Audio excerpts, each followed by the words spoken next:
John Ulzheimer is known as one of our nation's most recognized credit experts.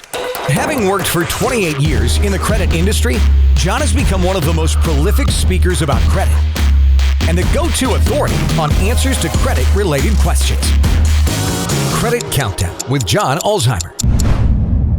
Hey there, John Ulzheimer here. Today I'm going to answer a question, kind of a frantic question from a confused consumer, and I understand it. He was a little bit confused about one of the issues having to do with credit card utilization rates. If you've watched any of my videos over time, you know that there is a metric in credit scoring systems called revolving utilization. And what utilization is, it's the relationship between the balances on your credit cards and the credit limits on your credit cards expressed as a percentage.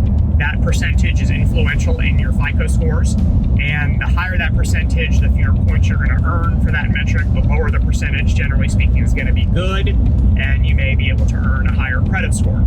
So the question that I got from this frantic consumer was, wait a minute, I see some places I read that you should keep your utilization below 10%. I read other places you should keep it below 50%. I've seen other places that say you should keep it below 30%. I'm confused. Which is the correct answer? All right, so fair question. I get it. I understand the confusion. The reason there's confusion is because there's information floating around all over the place about what the optimal target utilization ratio is for your credit score. So let's clarify what I always tell people, and I'm going to explain why my answer is the one correct answer. I don't make it a habit of telling people incorrect information about credit.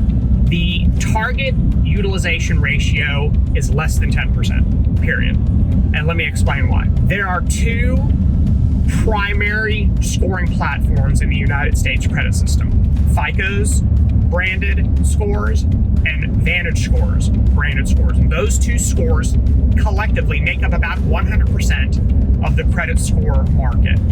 VantageScore considers utilization, FICO scores consider utilization. So that's not a secret. I'm not telling you anything that isn't widely known already. But the two scoring systems do not have the same target utilization ratio. In VantageScore's scoring systems, the target ratio is anything less than 30%. And that means their literature is going to reflect that. Articles written about their scores, which I have done, are going to reflect that. And so any comments made by the company are going to reflect that. So you may see tons of material floating around out there that the target ratio is less than 30%, because in fact it is for VantageScore's credit scoring systems.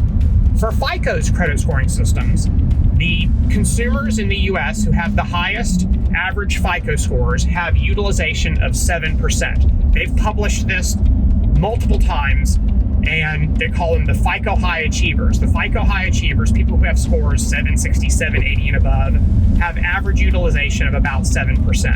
7% is less than 10%. So if you've got less than 10% utilization, you're very likely going to be in the best category as far as the group of consumers for FICO's scores. And because you're less than 30% at the same time, you're going to be in good shape as it pertains to VantageScore's credit scores. And so when I write kind of generally about utilization ratios, I always, without exception, tell consumers your target ratio should be less than 10%, because then you're going to be doing very, very well in both FICO's scores and VantageScore's credit scores.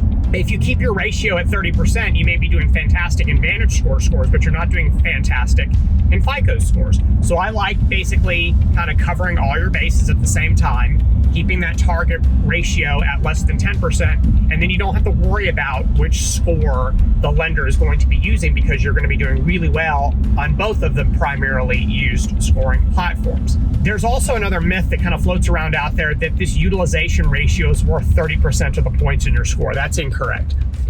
For FICO, it's in the category that's worth 30% of the points in your score, but it is only one of several metrics in that category. It's not the whole category. So if you ever read anything that suggests the utilization ratio is worth 30% of the points in your score. That's factually incorrect. There's plenty of stuff on the FICO website that indicates that that's not true. So it's not like this is speculation. So if you have any other questions about the target utilization ratios, please drop them in the comment section below. Let us know what your ratio is. If your ratio is really low or if it's really high, if it's influencing your score. You know, it's always good to hear kind of some first-person stories about how people are dealing with this utilization issue.